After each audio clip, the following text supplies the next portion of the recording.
Fala pessoal, tudo bem?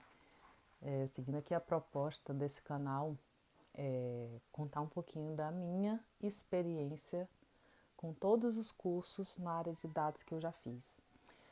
Mas primeiro eu quero contextualizar, eu trouxe aqui alguns tópicos que eu preciso abordar, que eu gostaria de abordar com vocês sobre a minha própria experiência, né?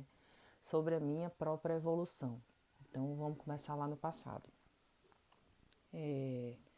Como foi a minha experiência de aprendizagem com dados e quais foram os cursos ou formações e mentorias que eu acredito que mais tiveram influência para eu ter fluência hoje na área de dados, desde fazer modelos, fazer testes de hipótese, ter mais aquele conhecimento estatístico com mais propriedade, com mais fluência do que está acontecendo, na medida do possível, lá em Machine Learning, tá? Então, esse vídeo é mais voltado para você que está querendo aprender um pouco mais de Machine Learning.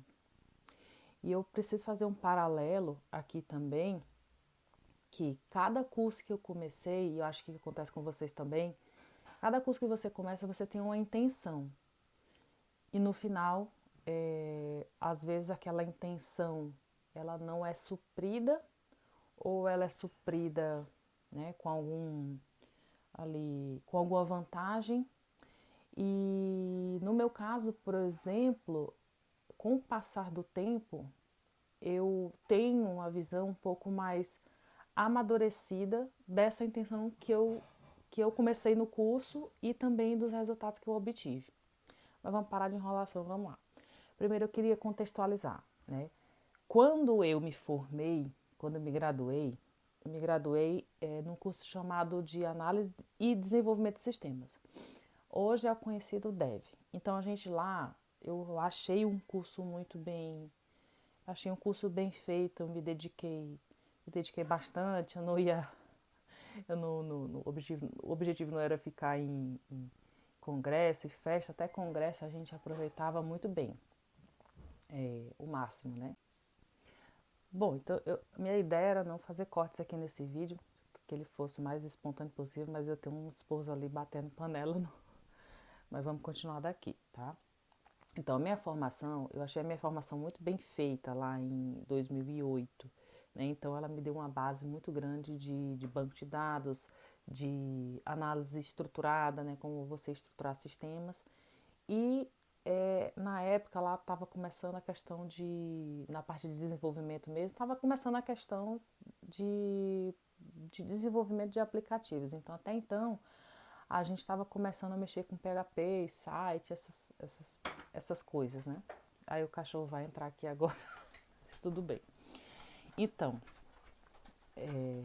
mais espontâneo que isso não tem. Então, eu queria dizer que eu não tenho crachá de cientista de dados hoje, né? Eu não tenho nenhuma empresa. Uma segunda interrupção aqui para colocar meu cachorro para fora, senão ele ia derrubar tudo. Eu queria editar esse vídeo, né, para ficar mais espontâneo. Mas assim, eu queria dizer primeiro, a minha formação, ela teve uma boa base de banco de dados, né? Saber estruturar ali os bancos de dados, alguma profundidade em SQL, eu já conhecia estrutura de dados, né? A gente vê muito forte ali, lógica de programação. Então, assim, eu quero dizer que como é que isso facilita a minha vida. Isso não facilitou minha vida quando eu fui programar em Python, mais voltado para as bibliotecas de análise de dados, que era o Pandas. Por quê? Porque quando eu programava lá, em 2008 para trás, era uma linguagem muito menos. Você não conseguia fazer assim transformações que a análise de dados hoje precisa, a ciência de dados, nas colunas inteiras. Você conseguia, mas não era com a praticidade da biblioteca Pandas. Ou seja, você não fazia, por exemplo, você não conseguia multiplicar um número qualquer, uma coluna inteira, um atributo inteiro por um número. Então, você precisaria fazer um laço, uma estrutura condicional, um pouco mais linha de código, vamos colocar assim.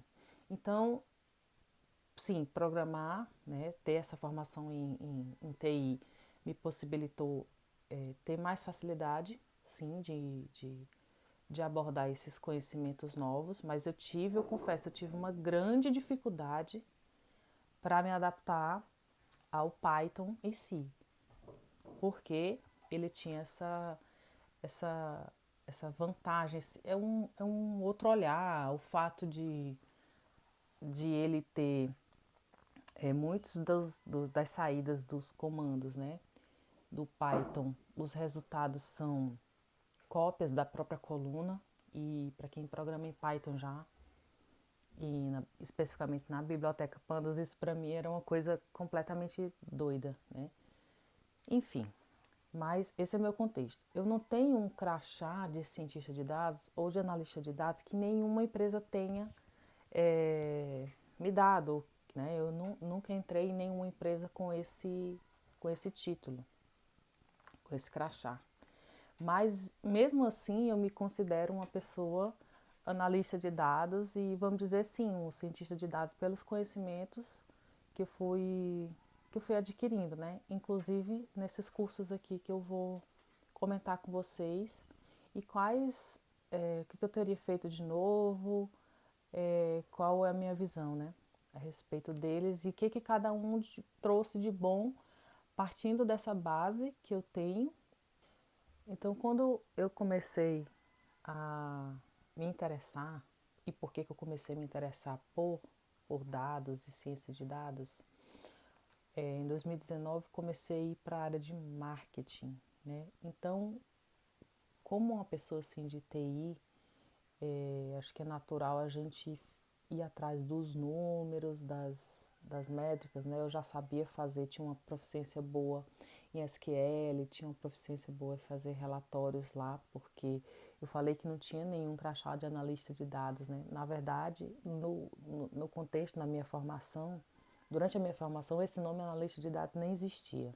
Então, como eu estava entrando no mundo do marketing e investindo ali com campanhas de performance, mídia paga e tráfego pago, eu senti a necessidade um pouco maior de... Eu vi uma relação que ninguém ainda tinha me falado, né? Eu enxerguei uma relação entre os números, as métricas ali que eu estava vendo nas campanhas, porque eu sabia que ia além do gerenciador, né? Dos números que estavam ali no gerenciador. Eu sentia que tinha algo mais que eu podia melhorar em relação à interpretação daqueles números ali. Então eu comecei a pesquisar. E aí, por acaso eu estudando, já comecei a estudar ciência de dados e me deparei com um curso chamado Escola de Data Science e Data Science na Prática. Como foi minha entrada nesse curso, né? Eu passei um tempo como no operacional ali, comecei a trabalhar nesse curso, né, com esse profissional, que é o Carlos Mello, e comecei a estudar o curso Data Science na Prática e a escola de Data Science. Então, fiz parte aí desse time durante quase 2 anos ali. E qual é a minha visão sobre esse curso, né? Ele é um curso de abordagem muito prática, e eu sentia falta na época, foi até um fator que me desestimulou de, de entender um pouco os porquês das configurações ali no Python, né? Mas ele foi um curso, no pontos positivos, ele foi um curso que me deu uma boa visão da amplitude, né? Desde os primeiros Desde a primeira limpeza que você faz na base de dados até o deploy, ele é extremamente completo para profissionais que precisam realmente aplicar isso no mercado de trabalho, em projetos, né? E agora o ponto alto desse curso para mim, e hoje com um pouco mais de maturidade em dados, eu vejo que você não pode ficar só estudando, você tem que aprender a aprender. E esse curso ele me deu esse acompanhamento, nessa proximidade ali com o Carlos, ele me ensinou um pouco que nada ensina mais do que projetos práticos. Inclusive esses dias eu estava eu estou num outro curso e um aluno falou assim: Ah, mas por que que eu tenho que criar portfólio se portfólio não é uma coisa própria da área, da nossa área, é mais para artistas, né? Eu acho assim, é uma das coisas, os completos absurdos que eu tenho visto, né? E aí a gente foi explicar, enfim. Então essa é a minha visão do Data Science na prática, né? É, ele na prática, Carlos Melo, né, mostra o ultra-aprendizado, né, assim, na veia, realmente, poder conviver também e você estudar para aplicar em projetos práticos, o que me leva à experiência atual, né? Mas essa busca por saber os porquês, não apenas digitar o código ali, porque hoje digitar código qualquer Perplexity da vida, Grok, Gemini, ele vai saber te auxiliar, mas eu queria entender qual era a estatística por trás. Eu achei que precisava.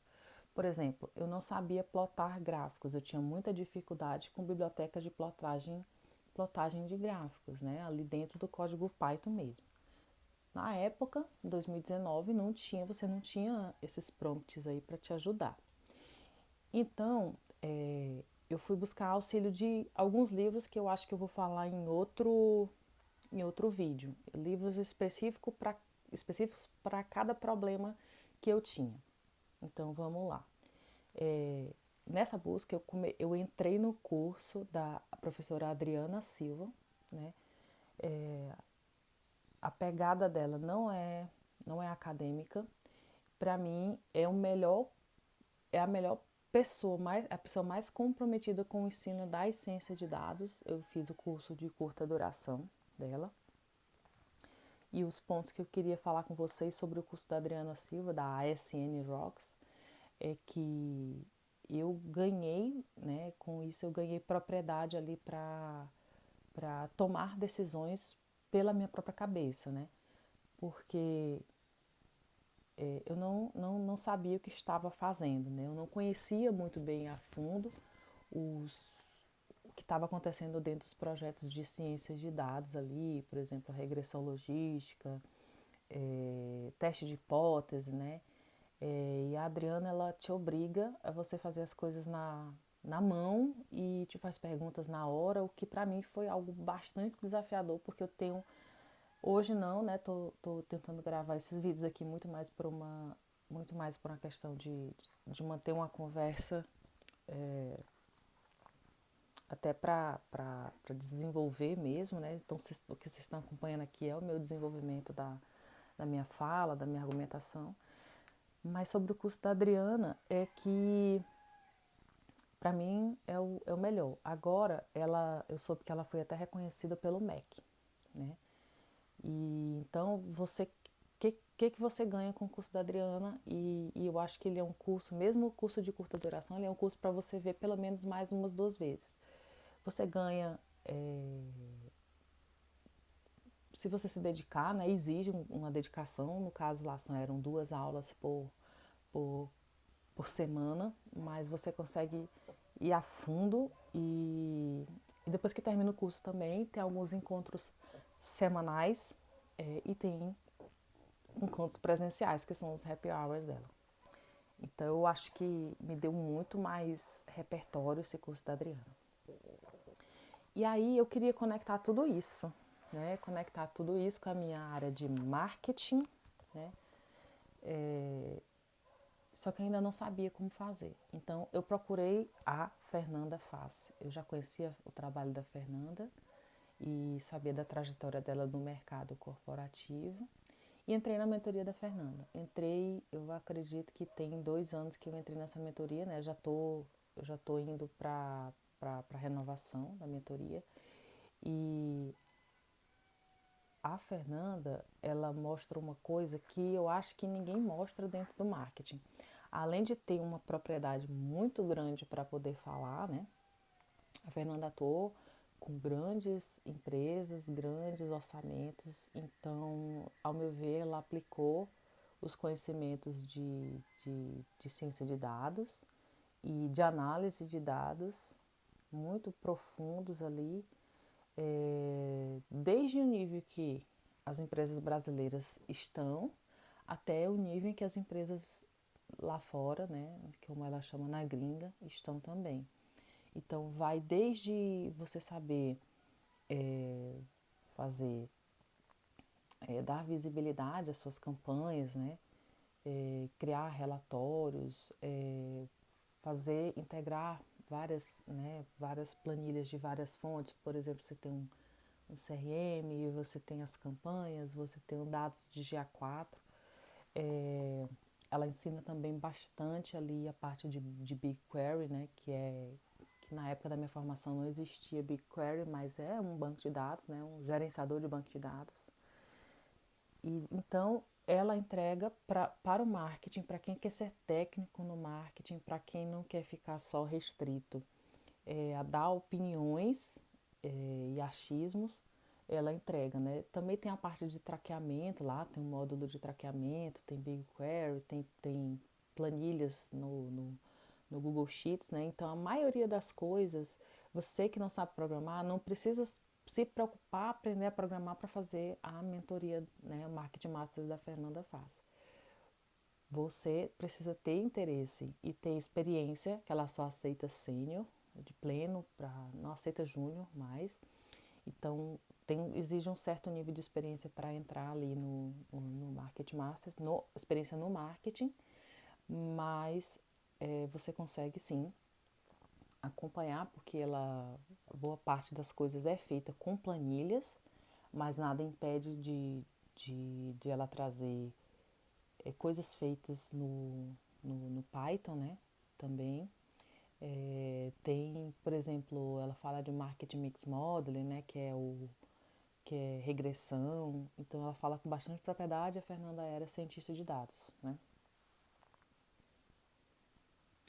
E agora, por último, eu entrei na especialização de ciência de dados e analytics da PUC Rio.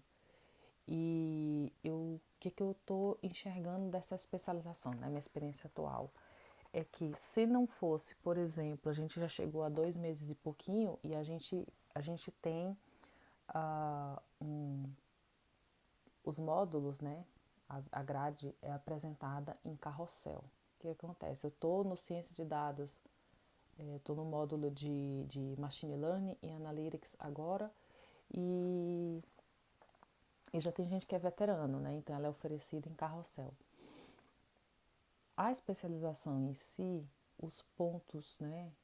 Que eu posso até mudar de opinião depois, os pontos negativos que eu vejo é que eu sinto falta mais de aulas expositivas, aulas em vídeo mesmo, assim, eu sinto falta dos professores que conteudistas estarem ali falando, né, verbalizando ali os conhecimentos. Eu acho que eu tenho uma crítica ali aos textos, né, porque é boa, sei lá, 90%, não sei, 80% do material que é entregue para você estudar. As aulas são escritas, é uma coisa que eu acho que para quem lê ganha tempo, mas eu acho que devia ter sido um pouco mais equilibrado entre vídeo e material escrito. O acompanhamento, a vantagem que eu acho que toda semana, praticamente, é assim, toda semana você tem professores disponíveis. Toda quarta-feira você tem professores disponíveis para te tirar suas dúvidas, né? E você tem também um grupo de Discord onde você consegue a qualquer momento colocar a tua dúvida lá, um colega responde ou os professores lá tomam de conta. Pontos de vantagem, né? A vantagem é que cada 2 meses e meio você tem um MVP. Para quem não sabe o que é MVP, MVP é um projeto que você faz para apresentar para o mercado, que a gente chama de mínimo produto viável, que é o conceito da startup enxuta, né? Startup Lean. E aí eu acabei de entregar meu MVP, é um dos planos aqui, eu vou mostrar para vocês. É um projeto que eu já estava fazendo e na Fernanda Face e agora estou usando a mesma base de dados e fiz a construção de um modelo de regressão logística que eu vou trazer em outro vídeo e discutir até as próprias críticas ao próprio modelo, né? Como é que as pessoas estão fazendo, porque é uma mentoria profissional, você não vê só questão acadêmica, né?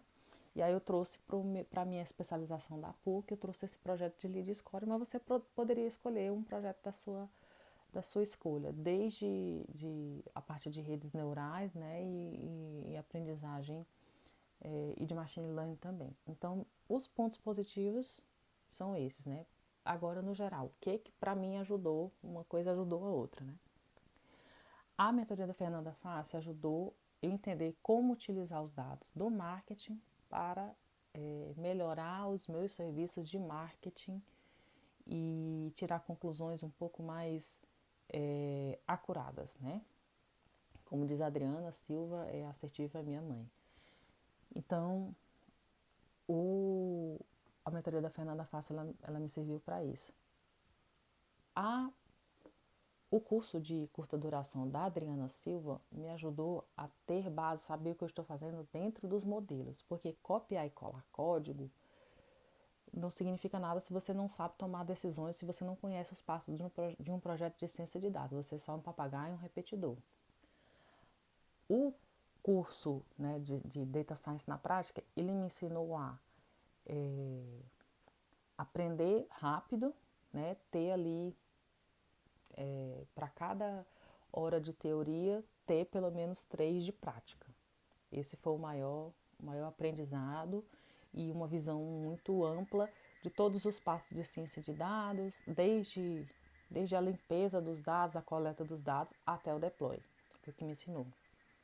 E a especialização da PUC, quando eu finalizar, eu consigo dar um norte maior. Mas até agora, o que eu estou gostando bastante, apesar de eu não ter concordado muito com as explicações e a forma que foi distribuído, né, o formato dos materiais em si, o que a minha primeira impressão do curso é que eu evoluí muito rápido. Eu evoluí em 2 meses e pouco. Eu fui forçada a evoluir em 2 meses e pouco, que eu não evoluí em um ano sozinha. É isso.